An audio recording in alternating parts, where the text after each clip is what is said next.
우리 마태복음 5장 말씀 보도록 하겠습니다.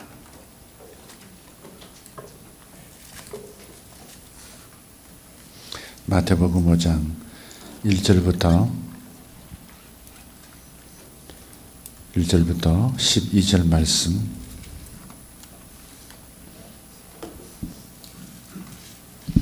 마태복음 5장 1절부터 12절입니다. 같이 읽겠습니다. 예수께서 무리를 보시고 산에 올라가 앉으시니 제자들이 나아온지라. 입을 열어 가르쳐 이르시되 심령이 가난한 자는 복이 있나니 천국이 그들의 것이며 애통하는 자는 복이 있나니 그들이 위로를 받을 것이며 온유한 자는 복이 있나니 그들이 땅을 기업으로 받을 것이며 의에 주리고 목마른 자는 복이 있나니 그들이 배부를 것이며 긍휼히 여기는 자는 복이 있나니 그들이 긍휼히 여김을 받을 것이며 마음이 청결한 자는 복이 있나니 그들이 하나님을 볼 것이며 화평하게 하는 자는 복이 있나니 그들이 하나님의 아들이라 일컬음을 받을 것이며 의를 위하여 박해를 받은 자는 복이 있나니 천국이 그들의 것임이라. 나로 말미암아 너희를 욕하고 박해하고 거짓으로 너희를 거슬러 모든 악한 말을 할 때에는 너희에게 복이 있나니 기뻐하고 즐거워하라. 하늘에서 너희의 상이 큼이라. 너희 전에 있던 선지자들도 이같이 박해하였느니라. 아멘.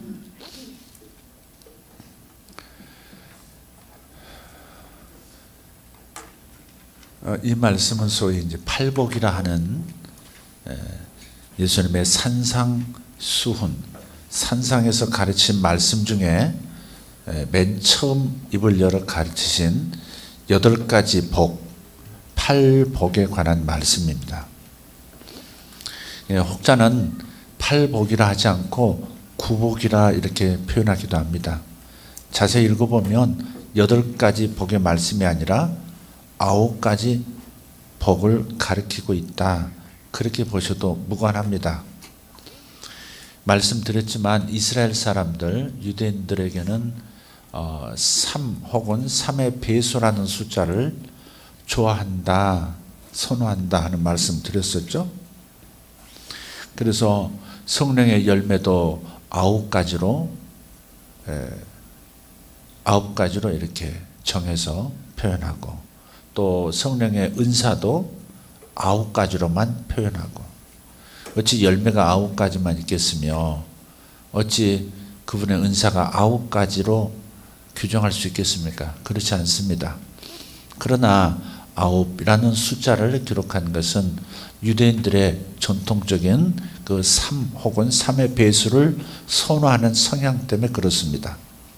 하나님의 존재 방식도 삼위일체로 이렇게 존재하시고 우리에게 나타내 보이셨죠. 그래서 이 팔복도 8가지 복이라고 할 수도 있고요, 9가지 복이라 할 수도 있어요. 맨 뒤에 나오는 11절과 12절 말씀을 보면 우리 한번 세워볼까요? 심령이 가난한 자가 복이 있다. 두 번째, 애통하는 자가 복이 있다. 온유한 자가 복이 있다. 의에 주르고 목마른 자가 복이 있다. 긍휼히 여기는 자가 복이 있다. 마음이 청결한 자가 복이 있다. 화평하게 하는 자가 복이 있다. 의를 위하여 박해를 받는 자가 복이 있다. 그 다음 11절 12절에 요 10절은 박해라는 단어가 나와서 이게 요 부분을 따로 떼지 않고 한 묶음으로 이제 마지막 8가지 복으로 묶는데 이걸 분리해서 이해해야 된다 하는 신학자들도 있다는 사실입니다. 그래서 나로 말미암아 너희를 욕하고 박해하고 거짓으로 너희를 거슬러 모든 악한 말을 할 때에는 너희에게 복이 있다 그러셨단 말이에요. 그러니까 8번째 복을 반복해서 다시 한번 강조한 것이기도 하면서 또 따로 복이라는 말씀을 또 했기 때문에 9가지 복 이렇게 해석하기도 한다. 이렇게 쳤던 저렇게 됐던 그다지 큰 문제가 있는 읽기라고 생각을 해요. 자, 중요한 것은 이런 것입니다. 우리는 마음이 가난한 자는, 심령이 가난한 자는 복이 있다. 이 사람은 천국을 얻게 될 것이다. 애통하는 자 복이 있다. 바로 그 애통하는 사람들이 위로를 받게 될 것이다. 이렇게 복을 우리가 받아야 할 복으로 생각하기 때문에 이 팔복의 말씀을 그냥 우리 중심으로 받아들이는 입장으로 해석하려는 그런 자세를 가지고 읽어요. 그러다 보니까 가장 중요한 것을 놓치고 있구나 하는 생각을 제가 어젯밤 하게 됐어요.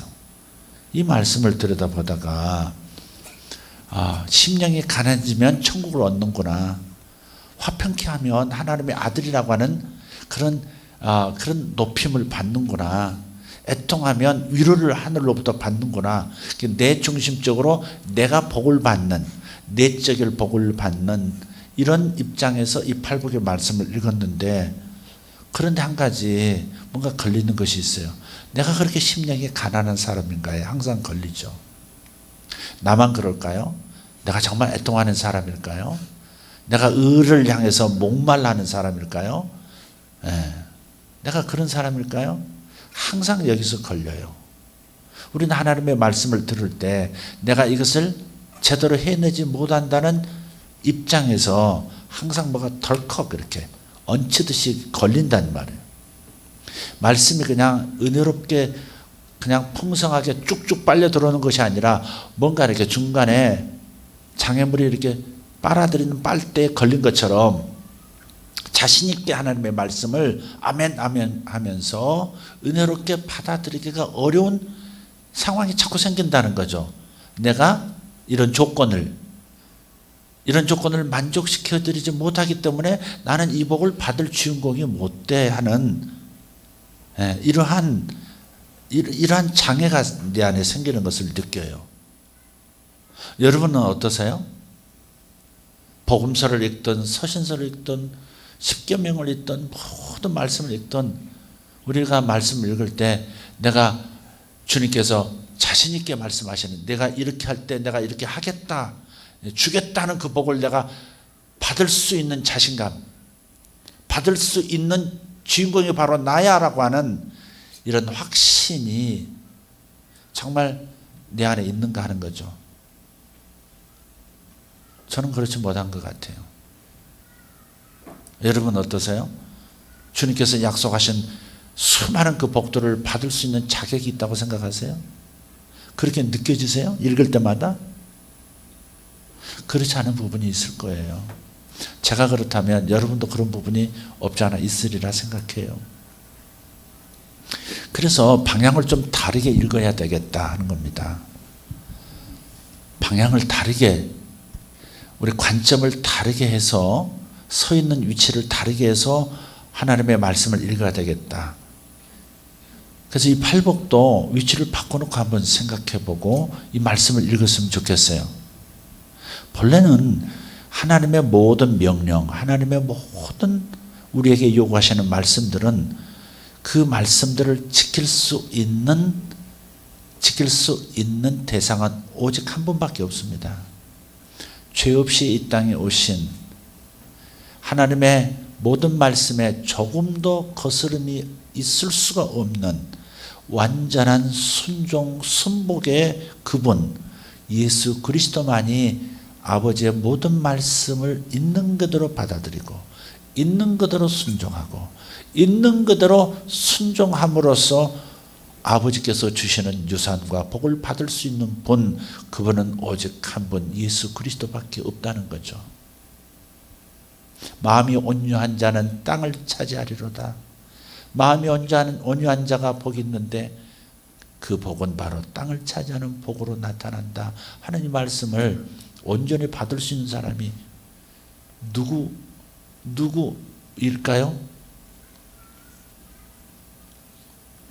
저와 여러분은 온유한 사람입니까?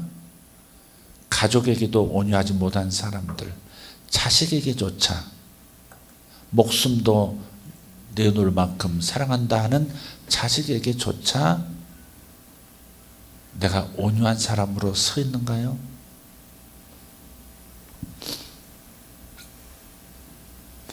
부모도 자식을 향해서 온유한 자세로 시종일관 같은 모습으로 서 있지 못하는데 자식은 부모에게 그런 모습으로 설 수 있을까요? 온유한가요?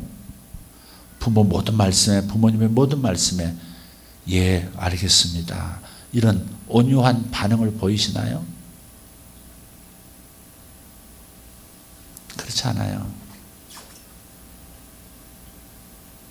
산악기가 그지없는 존재들이 우리예요. 예수 믿고 영혼은 구원받았지만 우리의 마음은 옛 그림자, 옛사람의 그림자, 옛사람은 이미 십자가에 못 박았지만 그의 흔적이 내 뇌에, 내 온몸의 수포에 남아있기 때문에 그토록 은혜를 받으면서도, 그토록 그분의 사랑을 경험하고 느끼면서도 틈만 나면 우리는 원통해하고 사납게 반응해요. 표현하지 않아서 그렇지 생각 속에서 사나움이 있고 짜증이 있고 원망이 있고 원통이 하는 게 있어요. 아빠가 나를 이렇게 대했으니까 내가 이런 성격이 된 거지. 아빠가 나를 잘 길렀으면, 엄마가 나를 잘 길렀으면 내가 이러겠어 하는 원통함을 풀지 않는, 디모데후서 3장 3절, 사나우며 말세에 이러한 때가 이를 것이다. 사나우며 원통함을 풀지 아니하며, 원통함을 풀지 않아요. 그래서 사나워요. 남편이 아내에게, 아내가 남편에게 사나움을 품고 있어요. 여차하면 내 자존심 건드려지고 내가 억울하다 싶으면 사나워져요. 그리고 내 속에 받은 상처만 생각하면서, 그러면서 원통함을 풀지 않는 거예요. 자식이 부모에게 원통함을 풀지 않아요. 부모가 나한테 해준 게 뭐 있는데, 나에게 상처받게 준 게 뭐 있는데, 뭘 나에게 요구하는 거야. 어린 자식들은 부모에게 그토록 사랑받고 부모 없이는 살 수 없는, 생존하기도 어려운 그러한 자신임을 알면서도, 그러면서도 부모로부터 받는 사랑과 배려는 당연한 것처럼 말하고, 그리고 부모에게서 받았던 어린 시절의 상처들은 놓지 않는 거예요. 사나우며 원통함을 풀지 아니하며, 이게 마지막 때의 특징이라는 거죠. 사나움을 풀지 않아요. 원통함을 풀려고 하질 않아요.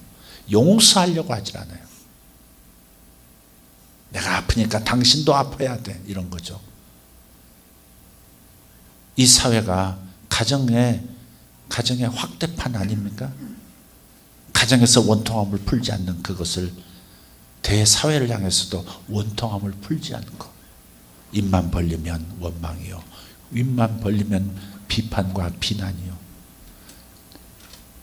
입만 벌리면 사나운 말들을 사정없이 쏟아내놓고, 익명의 상황이라면 얼마든지 독한 말들을 최대한 생각이 내서 표현하는 이 세대, 원통함을 풀지 아니하며 하는 거죠.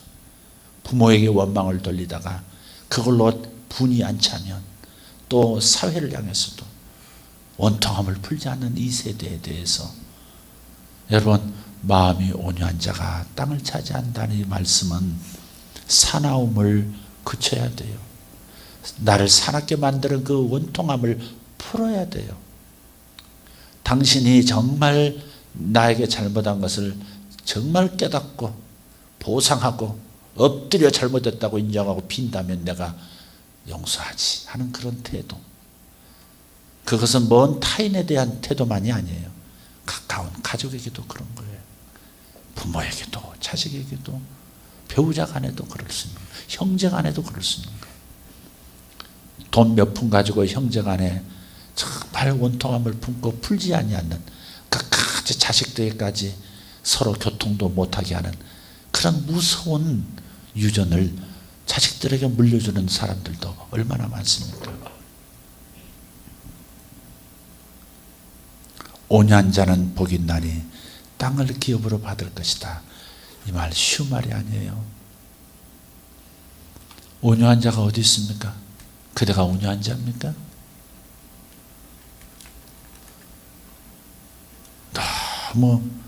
너무 가벼운 얘기이긴 하지만은 가끔은 교회에서도 그런 걸 봐요. 본인 옆에 다른 사람 앉는 것이 불편해서 그냥 앞에 놔도 될걸 굳이 옆에 뭘 놔요. 못 앉게.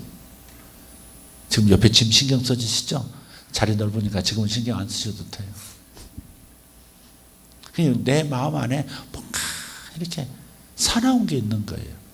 아주 거칠게 표현하진 않지만 사나운 게 있는 거예요. 사나운 게. 이것이 있는 한 내가 말세에 하나님의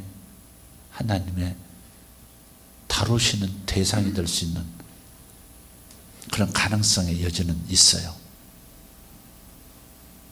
주님께서 우리를 정결케 한 다음에 들여보내시거든요. 예수 믿었기 때문에 천당 가지만 그냥 그대로 사나움을 아는 채로 회개하지 않은 채로 그냥 데려가시는 것보다는 여기서 여러 가지 주님의 다루심을 통해서 여러 가지 주님의 심판의 손길도 겪으면서 깨끗이 옷을 빨고 그렇게 가도록 하는 계획이 있으신 것 같아요. 그래서 요한계시록이 그토록 무섭게 표현된 거예요. 불신자들을 향해서 심판하시는 목소리이지만 계획하신 거지만 그러나 우리 믿는 자들도 먼저 하나님의 심판을 받는다고 했어요. 천당 가게 하기 위해서 심판하는 게 아니에요. 우리가 예수님의 지체이기 때문에 마음까지도 영혼은 깨끗해졌지만 마음까지도 내 무의식까지도 내 뇌까지도 깨끗하게 하기를 원하시는 것이죠. 그래서 교회부터 심판하신다고 그러신 거예요. 교인들부터 심판하고 그 다음 세상을 심판하겠다. 그렇게 말씀하신 거거든요. 자, 여기가 온유한 자는 복이 있다. 땅을 기업으로 받을 것이다에 좀 집중됐지만 제가 이 말씀을 여러분과 나누고 싶어서 그런 거예요. 핵심은 여기 있어요.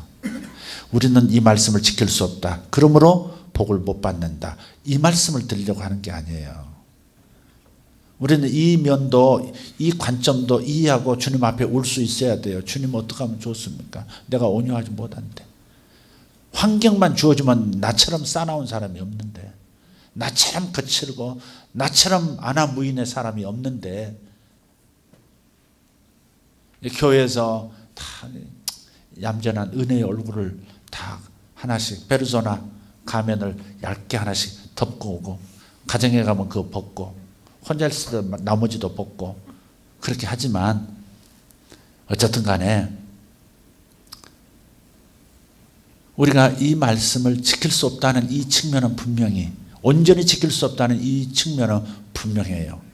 그 때문에 주님을 더 찾을 수밖에 없다는 거죠. 그러나 희망은 있어요.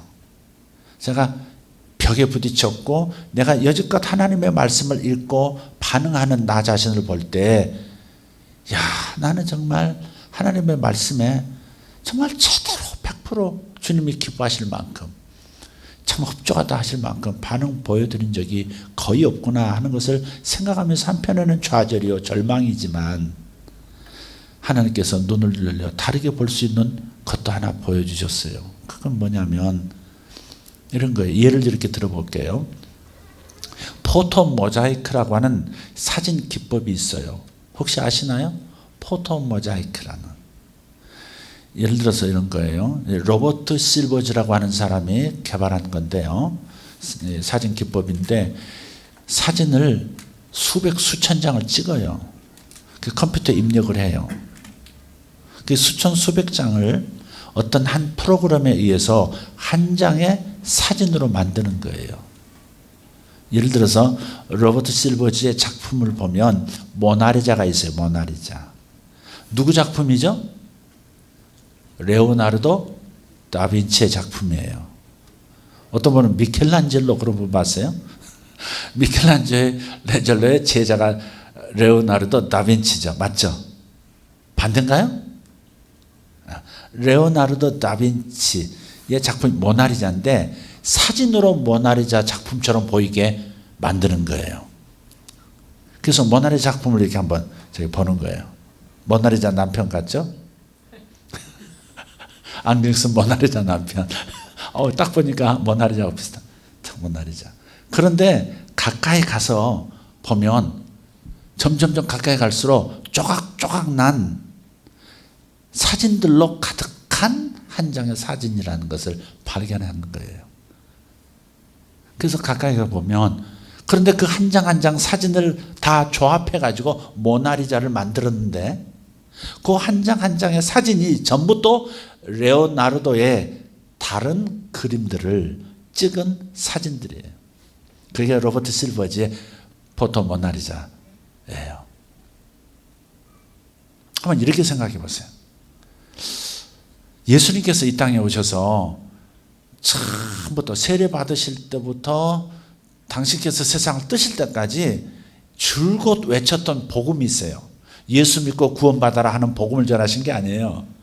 예수님께서 말씀하신 것은 하나님 나라에 대한 하나님 나라 복음, 천국 복음을 전했어요. 천국이, 그래서 예수님의 메시지와 사역의 핵심은 하나님 나라예요. 하나님 나라.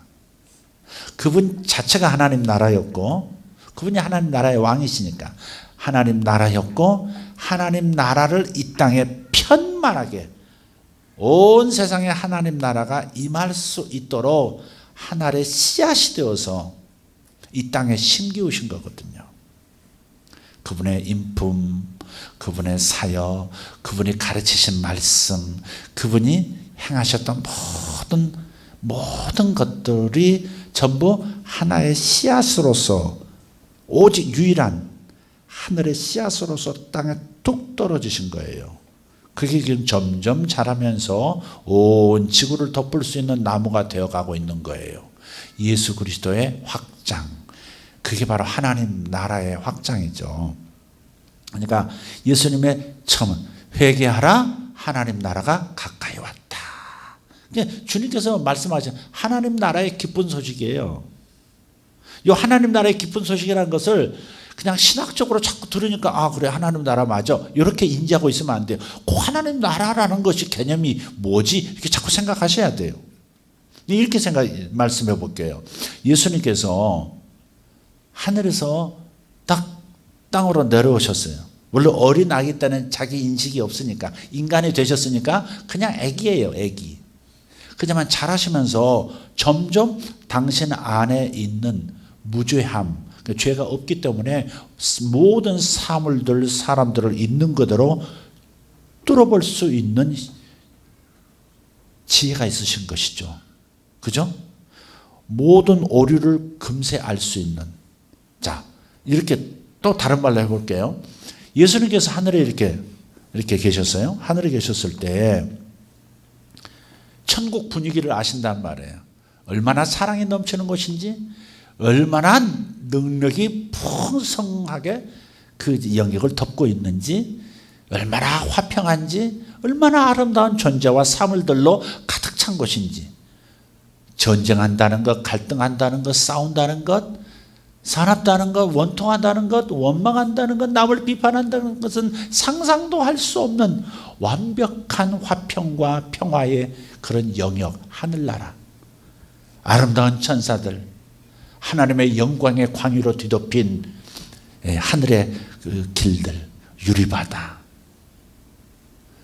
자, 온 만들어진 우주 물질계를, 우주를 그냥 관광 가서 이렇게 볼 수 있듯이 내려다 볼 수 있는 그런 공간들, 할 것 없이 완벽한 상태의 영역이 바로 하늘나라죠. 천국이죠.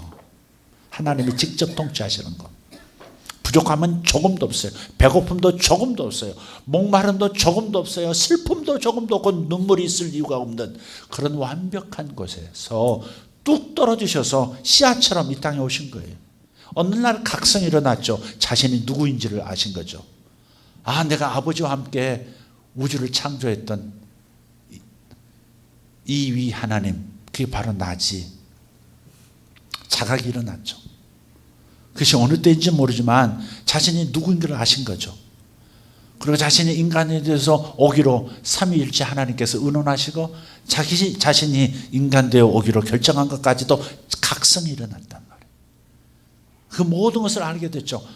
자신이 이 땅에 오기 전 하늘에 어떤 아름다움과 어떠한 능력들로 가득 채우는 주관자였다는 사실을 깨닫고, 그리고 당신이 만드신 그 하늘나라가 얼마나 완벽한 아름다움으로 사랑으로 가득 찬 것인지를 아셨죠. 그런데 눈을 떠서 육신이 된 인간으로서 세상을 보니까 너무 다른 거죠. 하늘하고는 너무 다른 거예요. 갈등이 있고 싸움이 있고 외로움이 있고 분노가 있고 속임수가 있는 이 땅과 하늘은 너무 차이가 있는 거예요. 원래 에덴 동산을 만들고 첫 사람들을 만들었을 때 결코 이러지 않았는데 어떻게 이렇게까지 되었는가? 이것 때문에 내가 이 땅에 오긴 했지만 이걸 어떻게 할까? 하늘에서 보았던 하늘나라의 하나님 나라의 그 완벽함을 어떻게 이 땅에 다시 회복시킬 수 있을까? 주님은 그래서 세례받으시는 그 첫 일성이 하나님 나라 회개하라. 하나님 나라가 시작되었다. 하나님 나라가 너희들에게 가까이 왔다. 내가 그것을 보여주겠다. 그러신 거거든요. 온 세상 둘러봐도 하나님 나라가 이루어지는 현장은 눈을 씻고 봐도 없지만, 그러나 바로 자신으로부터 하늘나라의 그 완전한 형태가 이제 시작될 것임을 주님은 선포하신 것이죠. 그래서 주님의 메시지는 하나님 나라에 들어와라. 들어오면 하나님 나라를 맛보기 시작할 것이고 하나님 나라는 뭔지 볼 수 있을 것이다. 요한복음 3장에 밤중에 찾아온 니고데모에게 주님 말씀하신 거예요. 거듭나지 않으면 하나님 나라를 볼 수 없다. 사람이 물과 성령으로 거듭나지 않으면 하나님 나라에 들어갈 수 없다. 볼 수도 없고 들어갈 수도 없는 곳이에요. 거듭나야만 들어가는 곳이라는 말. 자, 예수님이 보는 그 하나님 나라, 예수님께서 꿈꾸는 그 하나님 나라, 예수님께서 계획하신 그 하나님 나라의 그 풍성한 완벽한 죄가 없는 상태에서 완벽한 하나님의 복으로 가득 찬 그것을 주님은 꿈꾸시고 그 일을 이루시기 위해서 조물주이신 당신이 이 땅에 직접 오셨다는 말. 요거를 이해하고 보고 함께 즐거워할 수 있으려면 거듭나야 보이기 시작하고, 보여야 붙잡을 수 있고 보여야 들어갈 수 있다는 것이죠.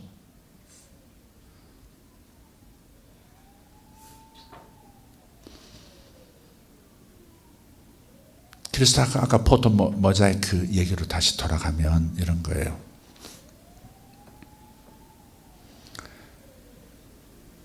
하나님 나라의 속성을 보여주는, 하나님 나라의 속성을 완벽하게 볼 수 있는 것은 예수 그리스도의 형상 안에 있는 거예요.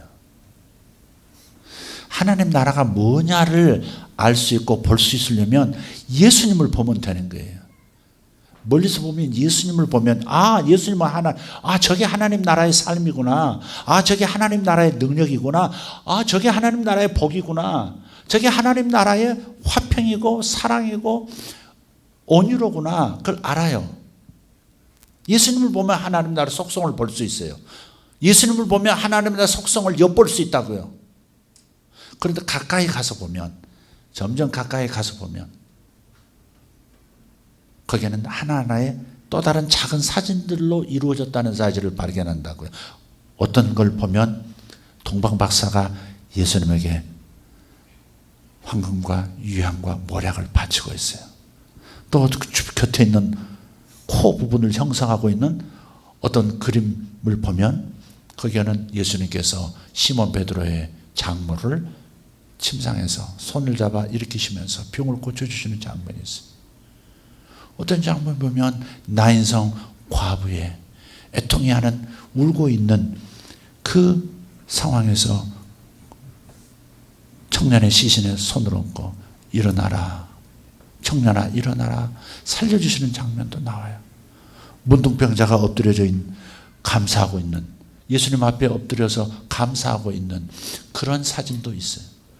어쨌든 예수님은 멀리서 보면 예수님은 한 분이지만 가까이 가서 보면 수많은 예수님이 행하시고 하신 말씀들로 가득 찬 그것들로 또 예수님을 보여주는 하나의 그림을 만들고 있다는 거예요.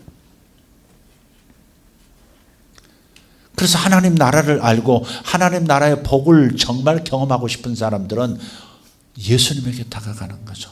포토 모자이크의 주인공이신 예수님. 그리고 예수님의 그 예수님을 그 우리에게 보여주시는 우리 구주 예수님의 모든 속성 하나하나를 보여주고 있는 작은 그림들 속으로 들어가셔야 돼요. 그리고 그것을 흡수해야 돼요. 주님, 제가 주님의 이 성품을 내가 담기를 원합니다. 아니, 내가 담는 것이 아니라 내 안에 지금 들어오셨으니까 바로 저 성품을 나타내 주십시오. 주님 얼마나 온유하셨습니까?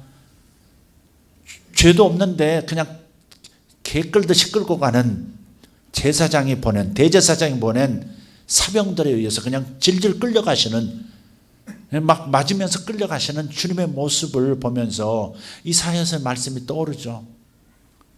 마치 털 깎는 어린 양처럼 그냥 말없이 울지도 않고 그냥 끌려가서 그냥 강제로 털을 홀딱 다 이렇게 깎여서 벗겨오는 그런 양처럼 예수님께서 그냥 끌려가서 그냥 고문 받으시고 그냥 그 다음 날로 바로 그냥 십자가에 달려서 그냥 죽어버리시죠. 반항 한번 하지 아니하시고, 반항 한번 하지 않고 그냥 끌려가는 양처럼, 도살장에 끌려가는 그런 양처럼 그냥 끌려가서 죽으시는, 왜? 당신의 아버지의 뜻을 행하러 오셨으니까. 자신이 이렇게 해야만 인류가 사니까. 이것 때문에 오셨으니까 그냥 가서 반항 없이 그냥 거절 없이 그냥 가서 그냥 죽임을 당해버리시는 이 온유함, 주님의 화평을 보십시오.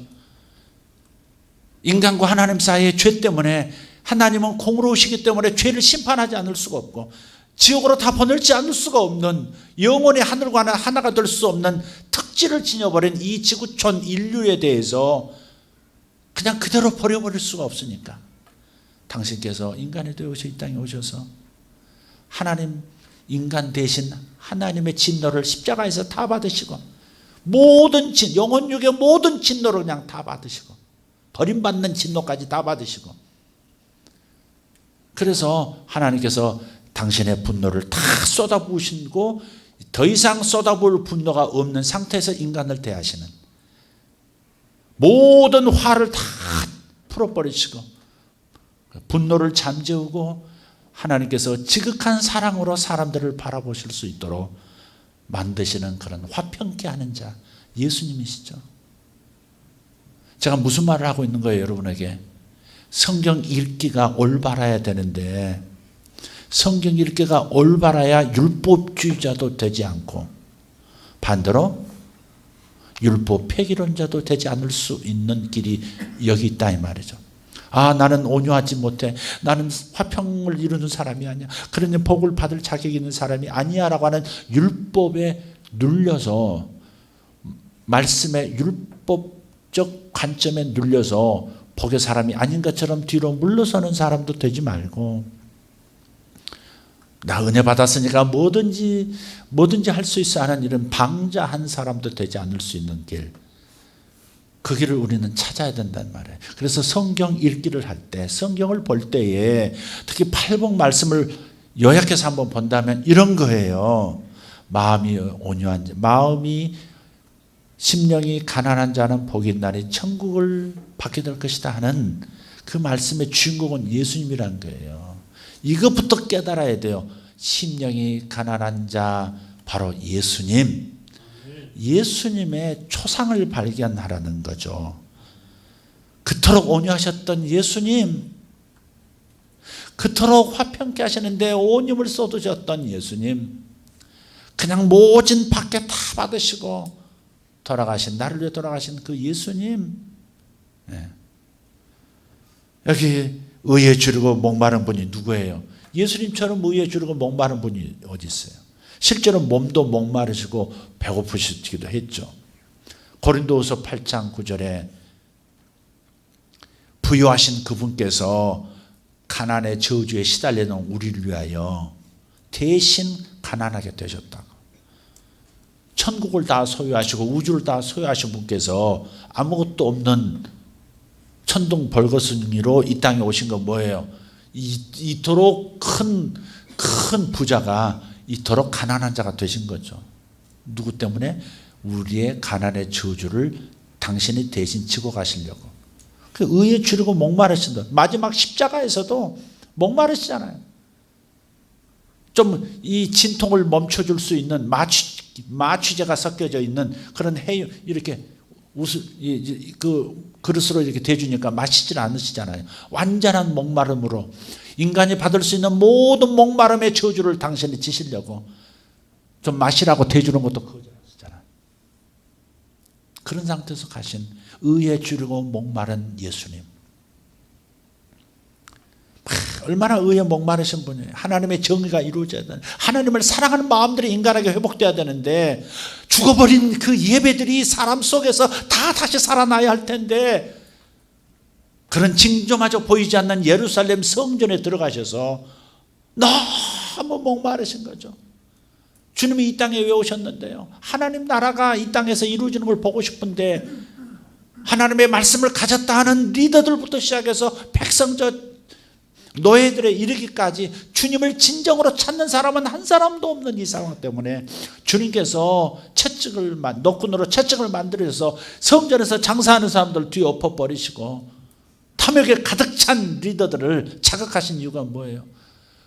만민이 기도해야 될 집, 하나님 아버지를 찾아야 할 이 집이 어떻게 해서 하나님 아버지를 목말라는 것은 그토록 보이지가 않는가? 그래서 채찍을 휘두르시는 그 모습, 의에 주르고 목마른 예수님이시죠. 이 팔복의, 이 구복의 모든 이야기는 예수님의 예수님.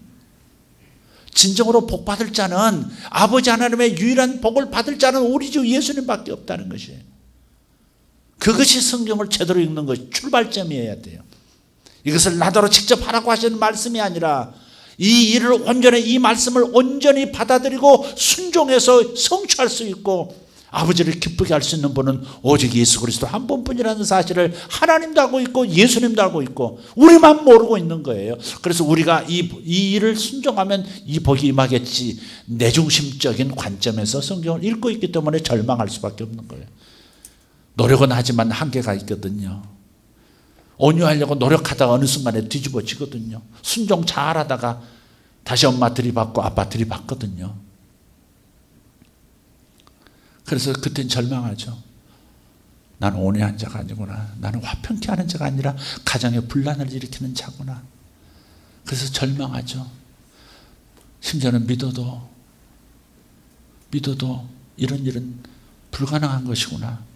이렇게 생각하고 주저앉아 버리죠. 우리는 그런 성경 읽기를 이제는 조금 방향을 바꿔야 되겠다. 자기 죄를, 연약함을 깨닫는 것은 중요하지만 주저앉아서야 되겠습니까? 희망은 결국은 예수님에게 가야 돼요. 이 모든 말씀을 온전히 지키실 수 있는 분은 오직 예수님밖에 없으셨다. 할렐루야. 그러면 거기서부터 우리 기도가 달라져요. 내가 이룰 수가 있다가 아니라, 내가 화평케 하는 자가 되려고 노력하는 게 아니라 내 안에 계신 주님이세요. 화평케 하는 포토 모자이크의 한 조각으로 제 안에 나타내 주십시오. 당신의 온유함을 나타내 주십시오.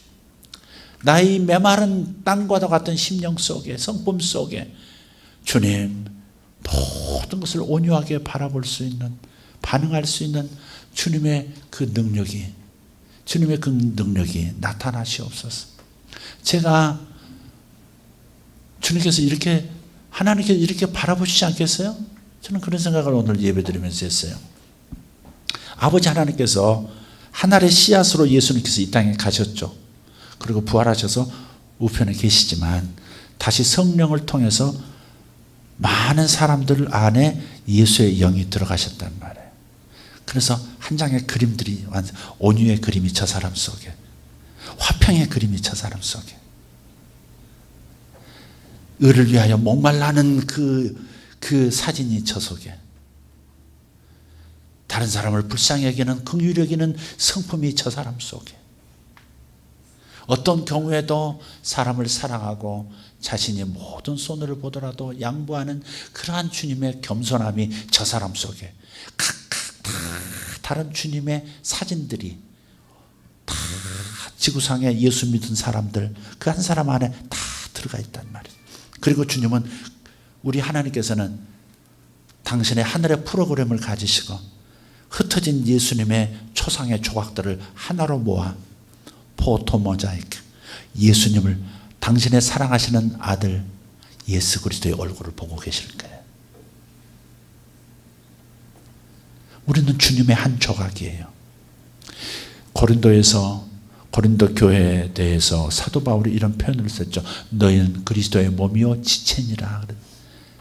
어떤 사람은 눈이고 어떤 사람은 주님의 발이고 어떤 사람은 주님의 간이고 어떤 사람은 주님의 피부 조직이고 참 뭐 그렇다는 거예요.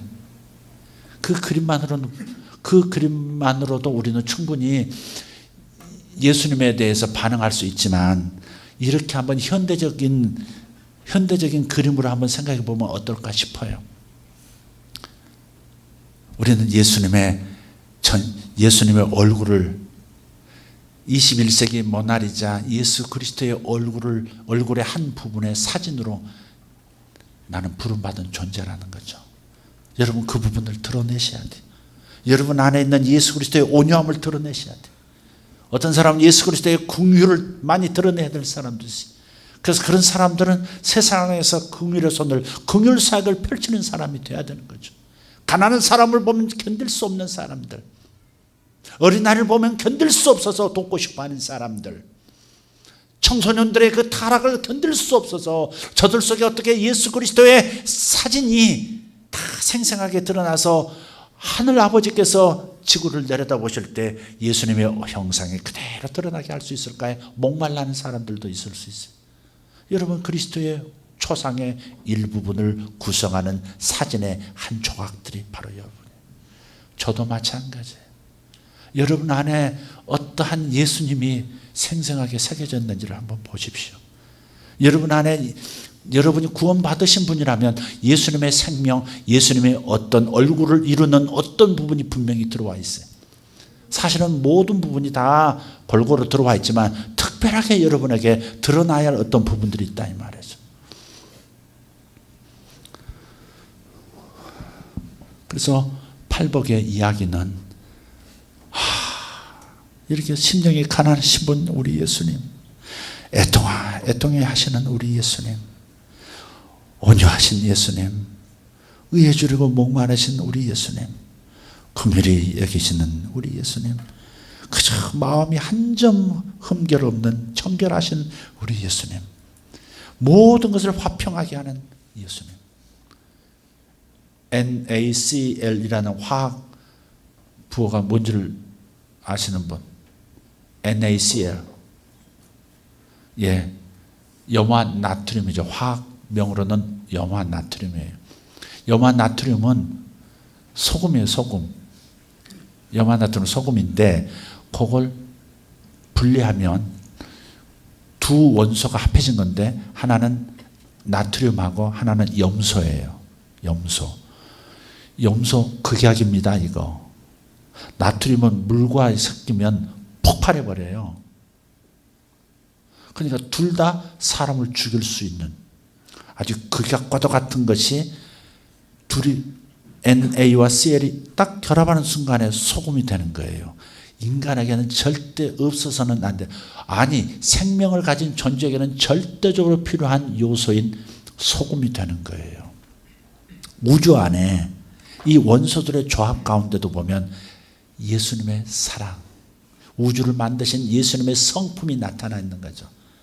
각각 뛰어넘으면 각각 타자를 죽이고 소멸시킬 수 있는 무서운 성분인데 하나님의 사랑 안에서, 아니 예수 그리스도의 그 화평케 하시는 그 사랑 안에서 결합만 된다면 온 세상을 살릴 수 있는, 모든 생명을 살릴 수 있는 소금이라는 성분이 되듯이 내가 다른 사람에게 독약 같은 사람이었다 할지라도 그가 이 사회에 큰 해악을 끼치는 위험 인물이었다 할지라도 주님의 사랑 안에서 만나면, 주님의 사랑 안에서 재조종되기만 하면 그 세상을 살리는 빛과 소금의 존재들이 될 수 있다는 거죠. 교회가 바로 그런 거예요. 교회가 연합만 할 수 있다면. 근데 연합은 인위적으로 연합해야 돼, 우리 사랑해야 돼, 서로 사랑해야 돼가 아니라 먼저 출발은 예수님이 사랑이시고, 예수님이 온전하신 분이시고, 예수님이 온유이시고, 예수님이 화평이시고, 예수님의 얼굴을 바라보고, 예수님의 얼굴이 저렇게 이루어져 있구나. 예수님은 저런 성품으로 온 세상에 하나님 나라를 소개하고 계시는구나. 그런데 하나님 나라의 일부분이 바로 나구나. 나는 하나님 나라의 일부분, 아니 예수 그리스도의 그 초상의 일부분이 되도록 하나님께서 나를 부르셨구나. 이것만 깨닫고 나간다면, 그리고 자신 홀로는 예수님을 완전히 드러낼 수 없기 때문에 다른 사람과 연합해야만 예수님의 꿈, 하나님 아버지의 꿈, 예수님이 세상에 드러난다고 하는, 온 세상이 예수님을 볼 수 있게 된다고 하는 이 위대한 큰 그림을 우리가 생각한다면 겸손히 연합할 수 있는 것이고, 겸손히 다른 사람을 섬길 수 있는 것이고, 함께 갈 수 있는 거죠. 제가 설명을 잘했나요? 같이 그림을 그려보셨나요? 마태복음 5장은 난 잘못 읽고 있었어요. 이렇게 보다가 잘못 읽었어요. 내가 주인공이 돼서 읽고 있는 거예요. 그래, 마음이 온유해야 돼. 그러면 복을 받는 거야. 그러면 땅을 기업으로 받을 수 있어. 이렇게 접근한 거죠. 그렇게 읽어서는 안 되는 거죠. 그렇게 읽어서는 안 되는 거죠. 첫 발걸음을 그렇게 돼서는 안 되는 거죠. 결국은 그렇게 읽는 거지만, 그러나 첫 발걸음이 그렇게 돼서는 안 되는 거죠. 예수님을 발견해야 되는 거죠. 그렇지. 심령이 가난하신 분은, 여기 가난하다는 것은요, 어느 정도 가난한 거냐면 찢어질 듯한 그 가난. 그래서 너무 부끄러워서, 구걸하는 게 부끄러워서 아는 사람 만날까 봐 얼굴 내려뜨리고 모자 푹 눌러 쓰고 한 번 주십시오 하는 수준의 그 상태를 가난이라고 그래요. 주님 앞에 부끄러워서 얼굴 가리고, 저를 불쌍히 여기소서, 오늘 은혜를 주소서, 오늘 제 마음을 회복시켜 주소서, 주님에게서 멀어진 이 마음을 회복시켜 주시고, 주님을 예비하는데 마음이 굳어져 버린, 예배하고 싶은 마음조차도 없는 이런 상황이 다시 일어날 수 있도록, 예수님의 얼굴을 그토록 사모하고 기도하는 것을 그렇게 좋아했고, 그렇게 하나님 말씀이 꿀송이처럼 달았던 그 예배, 하나님을 섬기는, 하나님과 소통하는 그 영을 잃어버린 나에게 주님 내게 넘치도록 임해 주셔서 내 본래 기능, 주님을 예배하는 자로, 긍휼로 예배하는 자로, 화평으로 예배하는 자로, 온유함으로 예배하는 자로 세워주시옵소서. 그렇게 기도하는 거죠. 이런 것들이 회복돼야 되는 거죠. 회복은 내 안에서 스스로 생산될 수 없습니다. 오직 내 안에 계신 예수님을 통해서만 내가 예수님을 예배할 수 있는 자, 예수님을 기쁘시게 할 수 있는 성분이 나오는 겁니다. 절대 내 스스로 내 전 존재를 다 짜내도 단 한 방울에 예수님을 보여주는, 예수님의 사진을 이루는 액체 한 방울조차 나오지 않습니다. 오직 예수님을 발견하고, 예수님이 이런 분이셨군요, 예수님이 이런 분이셨죠. 맞습니다. 주님이야말로 완전한 온유하신 분이시죠. 근데 주님이 내 안에 와 계시니까, 주님이 내 안에 와 계시니까, 내 안에 계신 영광의 소망이신 주님이시여, 주님 온유함을 나를 통해 나타내 주시옵소서. 2차로 적용해야 될 게 바로 두 번째 스텝이 내게서 나타내 주시옵소지. 먼저는 예수님 그분을 발견해야 되는 거예요. 예수님을 발견하지 못하면 절대 내게서는 예수의 형상이 나타나지 않고, 하나님 나라를 보여줄 수 있는 게 아무것도 없어요. 하나님 나라를 맛보게 할 수 있는 게 아무것도 없어요. 여러분, 예수님의 사진으로 다시 돌아가 보십시다. 작은 조각으로 가보면 주님께서 수많은 병자들을 그냥 터치만 하고 지나가면서, 때로는 안진병이 38년 동안 한 번도 일어나 걸어보지 못한 들어 누워있는 남자를 일어나 걸어가라 라고 말씀하시고, 어떤 사람은 잡아 이끄시면서, 어떤 사람은 침을 뱉어 진흙을 개어서 눈에 넣어줘 동공이 생기도록 만드시는 그런 일들을 하시는 장면들이 보일 거예요. 주님, 거기에 여러분의 갈망이 일어난다면 그 성분이 여러분 안에 있고 여러분을 통해서 그걸 나타내고 싶어 하시는 거예요. 주님의 그런 모습을 볼 때, 성경을 통해서 예수님이 하시는 그 모습을 볼 때, 주님, 제가 저 부분을 주님의 얼굴을 세상에 보여주는 데 있어서 저 부분을 제가 감당하겠습니다. 제게 저 능력을 나타내 주시옵소서. 제게는 한 방울도 남을 고칠 수 있는 능력이 없으니 내 안에 계신 주님이시여, 다른 사람을 고치는 능력을 제 안에서 나타내 주시옵소서. 목적은 뭐예요? 주님을 나타내기 위해서, 주님의 얼굴이 세상에 나타나게 하기 위해서. 아니, 우주 저 끝에, 우주 바깥에서 작은 행성 지구에 있는 나를 바라보시면서, 아니 지구 전체를 바라보시면서 아들 예수의 형상을 기다리고 있는 아버지 하나님 눈에 예수님이 보여지도록 나의 몫을 해내겠다 하는 그런 몸부림,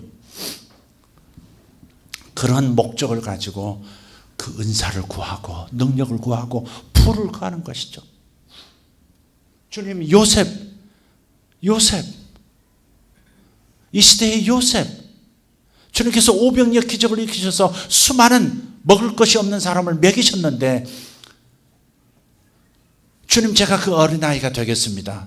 떡 5덩어리, 물고기 2를 가지고, 주님, 이 재물을 가지고 하나님 수많은 사람 먹일 수 있는 바로 그 주인공 되게 도와주십시오. 제 사업을 가지고 하나님 세상을 먹일 수 있게, 제 사업을 가지고 하나님 나라의 위대한 일이 이루어지고 예수님의 얼굴이 나를 통해서 나타날 수 있도록, 아버지 보실 때 이 지구에서 예수님의 얼굴이 보이도록 하는데 주님, 저를 써주시옵소서. 그렇게 기도하는 것이죠.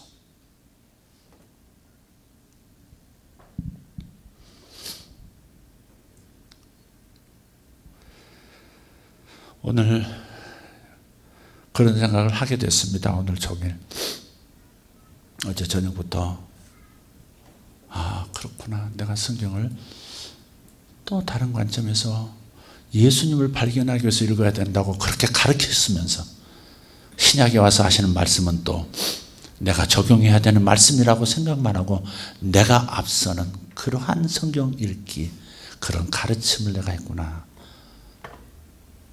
복된 소식이 아니라 짐이 됐겠구나, 그런 생각을 했습니다. 오늘 이 말씀을 좀 여러분도 곰곰이 한번 생각해 보시고, 포토 모자이크, 예수님의 초상을 한번 살펴보면서 그 예수님의 얼굴, 한 어두운 그늘, 예수님의 얼굴을 만들고 있는 한 그늘의 한 조각의 사진이랄지라도 꼭 필요한 존재예요. 여러분은 꼭 필요한 존재예요. 주님이 그러시는 사람 중에 여러분 하나씩 뽑아서 예수님의 얼굴이 나타나도록, 세상에 예수님을 볼 수 있도록 하나하나 뽑아서 세운 거니까, 여러분 한 사람 한 사람은 남과 비교하지 말고 여러분만의 독특한 자리를 점하고 있기 때문에 여러분만이 할 수 있는 그 일을 꼭 하셔야 되고, 여러분만 주님을 나타낼 수 있는 그 부분을 기도하시고 나타내도록 주님 앞에 은총을 구하십시오. 남하고 비교하지 마십시오. 나보다 돈도 없는 것, 나보다 못 배운 것, 아니 나보다 돈을 많이 가진 것, 뭐 이렇게 비교하지도 말고, 나보다 믿음 좋아가지고, 나보다 은사가 많은 사람, 나보다 말 잘하는 사람, 나는 말 못하는 사람, 이런 비천한 생각, 지극히 사탄적이고 지극히 육적이고 지극히 세상적인 생각 가운데 참 침식당하지 말고 깨어나서 주님을 볼 수 있기를 바라요. 주님의 얼굴을 한 모퉁이에서 그려내고 있는 나 자신을, 내 인생길을 꼭 생각하시고 여러분 자신을 귀중히 여기십시오. 주님을 나타내는 한 모퉁이의 사진이니 절대 여러분 자신을 가벼이 여기지 마시고, 여러분의 인생, 여러분의 직업, 여러분의 여지껏 배운 바, 여러분이 생각하는 스타일, 모든 이 개성들 하나하나가 다 소중한 거고 얼마나 존재 가치가 있는지에 대해서 자각할 수 있기를 바랍니다. 오늘 뭘 하다가 그래서 깜빡 이렇게 깜빡 갔어요. 깜빡 갔다가 깜빡 이렇게 일어났어요. 그런데 꿈에서 제 아들을 봤어요. 눈동자가 너무 예쁜 아들이었어요. 큰아들도 아니고, 깨어나서 생각하니 큰아들도 아니고 둘째 아들도 아니에요. 그러나 내 아들이에요. 그래서 아들을 깨웠어요. 잠들어 있는 아들을 깨웠는데 눈을 탁 떴는데 얼마나 아름다운지. 몇 살 돼 보일까? 10살 돼 보일까? 그 아이일까? 10살보다 넘어 보이진 않아요. 그런데 다시 애들도 깨우면 졸리면 다시 스르르 잠자잖아요. 그런 것처럼 그 아들이 눈을 이렇게 떠서 나를 보다가 다시 이렇게 잠들려고 하는 거예요. 그 순간에 제가 그냥 팍 이렇게 정신이 차려진 거예요. 그리고 곰곰이 생겼어요. 세상 그렇게 아름다운 아들. 근데 현동이도 아니고 미가엘도 아닌데 아들이에요. 그런데 내 마음에 울리는 음성 같은 그런 느낌이 있었어요. 감동이 있었어요. 주님이 나를 보시는 거예요. 내 안에 계신 주의 영이 나를 보시는 거예요. Wake up! Wake up! 일어나라고. 이 아름다운 내 아들아 일어나라고. 주님께서 나를 그렇게 아름답게 보시는 것이. 그래서 난 다시 스르르 또 이렇게 일어나야 될 텐데 이제 제가 10살박이로 보이더라고. 내 영혼의 모습이 10살박이밖에 안 돼. 여러분들은 아마 여러분의 영혼을 본다면 더 장성한 아들, 딸로 보실 수 있겠습니다만 저는 이제 10살밖에 안 되는 거예요. 깨어나서 아빠가 가자고 안고 가자고 하면 일어나 가야 될 텐데 또 스르르 또 가는 이 모습. 그래서 제가 기도했어요.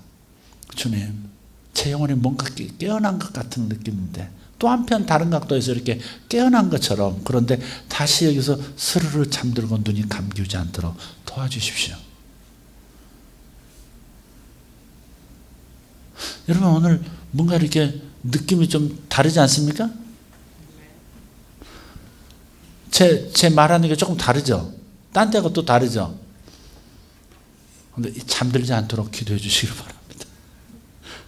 자, 깨어난 너무 아름다워. 여러분도 하나님이 여러분의 영혼을 보게 하신다면 얼마나 자신이 아름다운 존재인지 여러분 겉 개성 살아온 삶의 고단한 흔적들이 나타나는 심지어 아까 말씀드렸던 사남과 원통함 그것도 상처 입은 것들이 있지만 그 속에 있는 진짜 영혼은 거듭나 주님을 알고 완벽하게 하나님 눈에 아름다운 영혼이 있단 말이에요. 그 영혼에 주목하시고 여러분 자신의 외적으로 드러난 거기에 관심을 많이 두지 마세요. 고쳐야 될 거 많지만 그러나 더 중요한 것은 여러분 속에 있는 영혼이니까 여러분 영혼을 주님이 여러분을 사랑하듯 사랑하시기를 예수 이름으로 축복합니다. 축복합니다. 기도하겠습니다. 오늘 시간 조용히 하나님 앞에 기도하 주님 내 영혼을 바라보시는 주님 내 영혼을 바라보시는 주님 내가 주님의 얼굴 한 부분을 이루고 있습니다.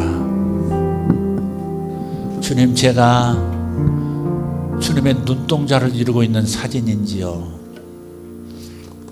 제가 주님의 귓볼을 나타내는 자인지요 주님의 아름다운 금빛 머리카락의 한 부분인지요 주님의 입술입니까?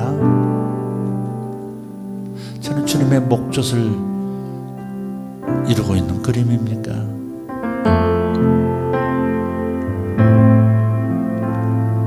주님 저를 주님의 얼굴의 일부분으로 만들어 주시는 제 인생을 주님의 얼굴을 온 세상에 온 우주에 아니 아버지 하나님 앞에 나타내는 일부분으로 삼아 주셨으니 주님의 일부분으로서 주님을 보여주는 초상의 일부분으로서 주님 최선을 다해 나타내는 인생 되기를 원합니다. 주님 내 영혼이 깨어나게 도와주십시오. 내 영혼이 내가 어떤 존재인지 알 수 있도록 깨어나게 도와주십시오.